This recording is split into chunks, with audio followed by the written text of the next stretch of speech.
Hello again. So now that the guitars are done, I'm gonna move on and start putting the rest of it in there. I've got a really good kind of fundamental kind of structure and bass to work from. So yeah, there's no real reason not to keep on going and try and get this thing finished.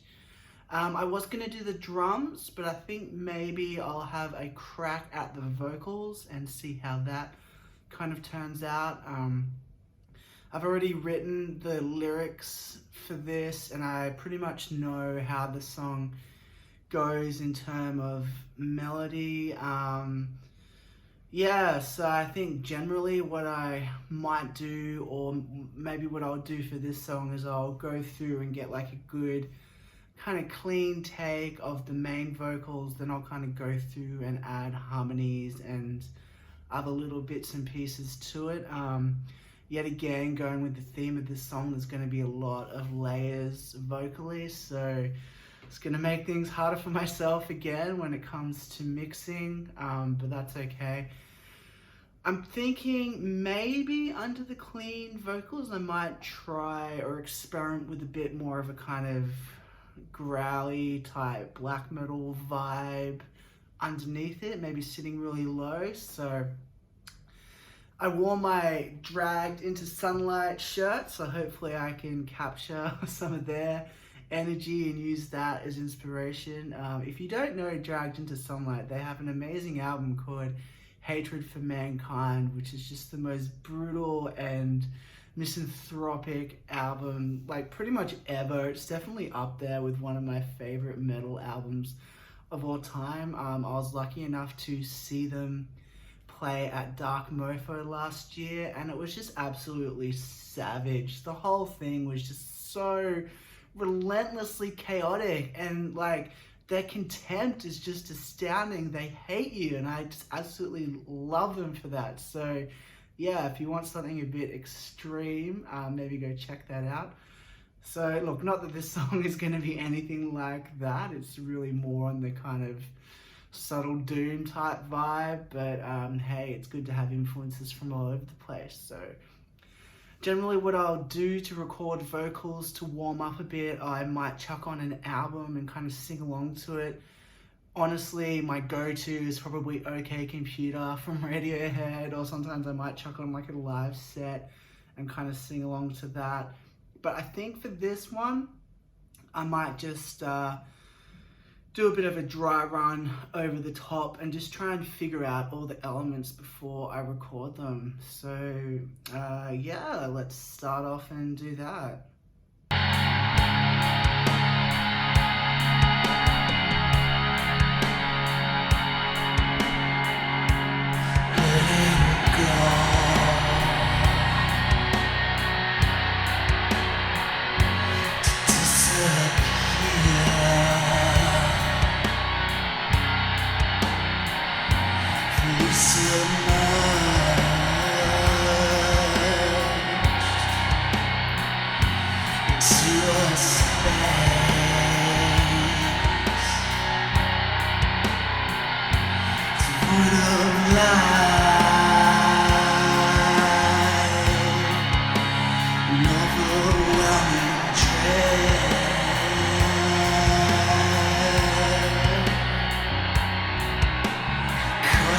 Not to speak to it.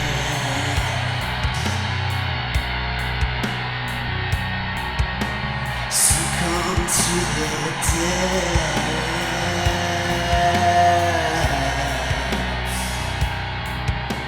An emptiness that's infinite. Devoid of joy.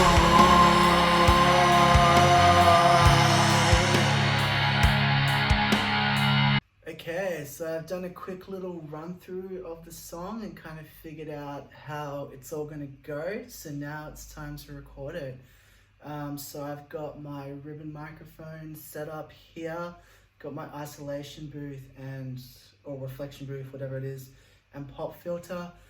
So what I usually do with the microphone, especially with this one, is I'll have it up a little bit higher than me and kind of tilt it forward. That way I'm kind of leaning up this way, and it's just better to kind of project your vocals that way, because you kind of want it all to come from like down here in the bottom of your stomach. You just want to kind of like push it up. So yeah, now that's all good to go. I'll just do a quick little first take. Chances are I won't keep it. I have like a really kind of weird process when it comes to recording vocals. It usually takes me a really long time because I do layer to layer and I kind of redo until it's sounding really nice. But in the next section, I'll kind of show you my little tips that I use, especially when double tracking vocals. I've luckily always been really good at being able to do it, but it's not an easy thing apparently. So yeah, I don't want to be arrogant or anything, but that's just how I kind of do it. So I'll show you how I do that. So yeah, I'll just get this first part set up and then I'll record a little vocal take. Letting go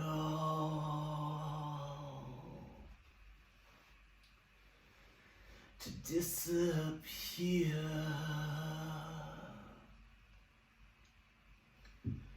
fully submerged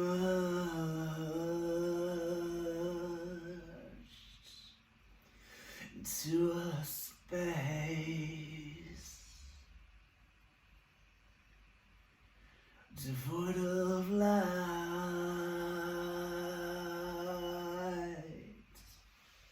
Okay, so that's the first part done for now, the very first take for this song. Obviously that was nowhere near perfect, so I'm going to probably redo that countless times. I'm a bit of a perfectionist when it comes to doing vocals, especially when I'm layering them all up. So in the next part, I'll go through my Ableton and show you all the audio files and I'll show you how I get it all working in a way so it's all really seamless together.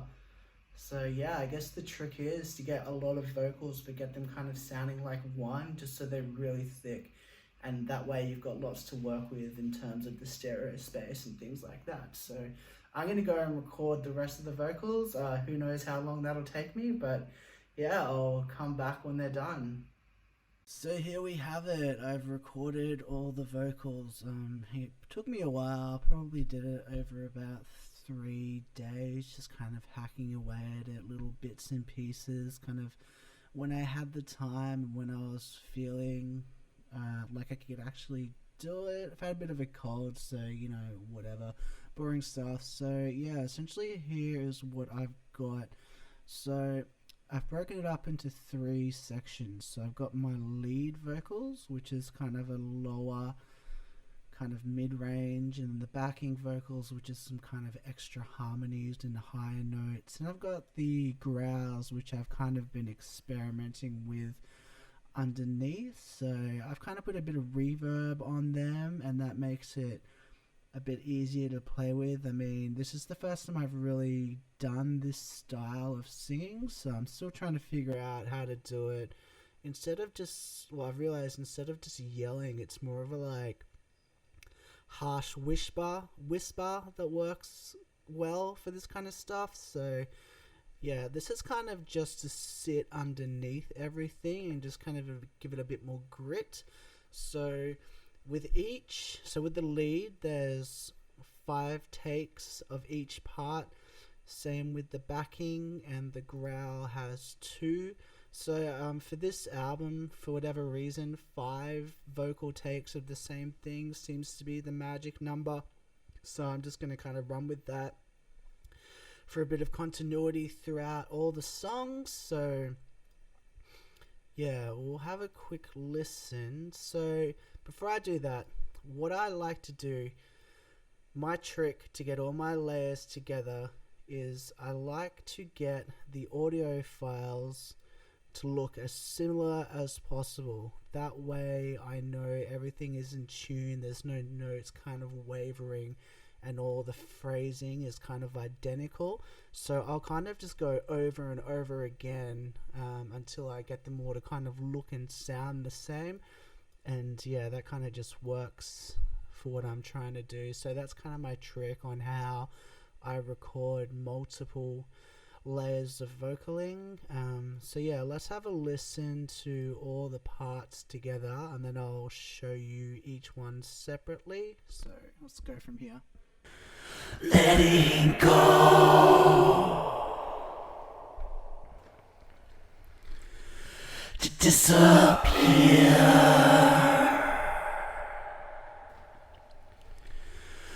fully submerged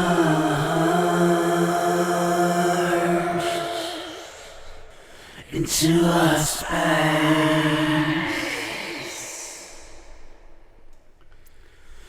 devoid of light.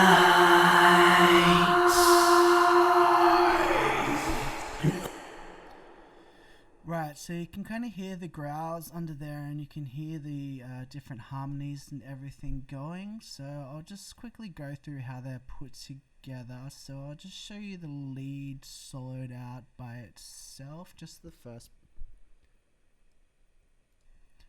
part of the song. Letting go to disappear. Right, so I haven't edited them together to get rid of any of that kind of dead, empty sound, but I'll go through and do that. And let's just go have a look at the backing, and you can kind of see the difference between them.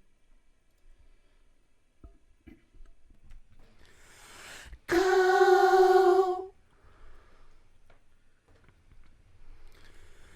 to disappear. Right, so it's kind of just like really subtle harmonies just to kind of complement the lead. And yeah, that kind of changes throughout the song. And then the very last part that I've got is the growls. So yeah, as I said before, this isn't my real style of singing. This is all just new and experimental for me at this point. So yeah, here we go. Letting go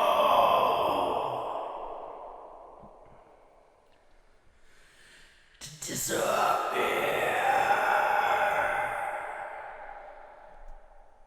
Yeah, and having that reverb kind of slight on the end just kind of carries it forward a little bit. So yeah, I haven't mixed or done anything to these vocals yet, so once I get the song sounding a bit together, that's the next thing that I'll do. So yeah, that's kind of how I do all of my vocals, and you can see that is done for the whole track, just in its different sections. So look, it looks like it's probably about 10 to 15 takes per section. So this middle section here, I think I might actually rewrite. I don't know if I'm happy with the phrasing and just the lyrics in that part, so I just recorded them as I kind of intended it, and I'll see how it works in the mix and if it does actually work. But I mean, there's a pretty high chance I might re-look at that and just kind of rewrite it. And yeah, then I've got the ends. So yeah, there's quite a bit going on down the end. It's kind of the where the song kind of crescendos and yeah, kind of ascends. So look, they're the vocals, they're done. It was a bit of work, as it always is. But yeah, I think they should work pretty well in the mix of everything. So there you have it. That's how I record vocals, and that's kind of the method and process that I've been using to record the vocals throughout all of these songs. So yeah, there you go.